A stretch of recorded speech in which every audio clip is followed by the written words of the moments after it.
if your loved one or your friend living with dementia starts saying they're not hungry or they don't want to eat, there could be something else that's going on. I learned this on my mum's journey with dementia.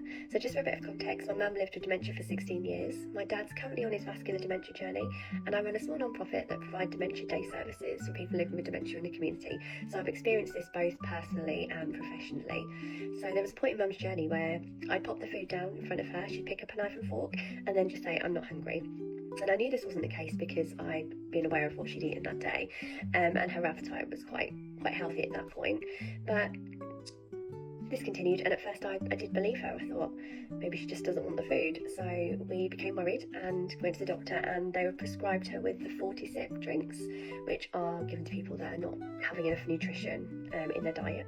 So alongside the 40-sip drinks, I did persist with the food just to see if that day she would want it. And I started watching a bit more closely, and I noticed something.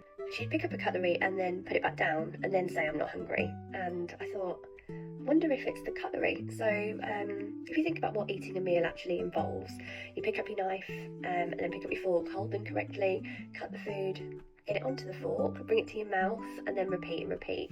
We do it without even thinking. It's subconscious, but dementia can affect those subconscious processes that we've learned over the years, and I think that sequence just became too difficult for her.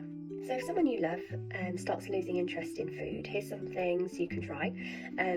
What I started with mum is I started small. I started to cut up her food away from her, so just to protect her dignity, and hand it to her with the food cut up and just a fork instead of a knife and fork. That did help for a while. Some people get on better with a spoon rather than a fork as they progress in their dementia journey, so that's something else you can try. And wherever possible, I tried to encourage mum to do whatever parts of the eating process that she could manage herself, and this really worked.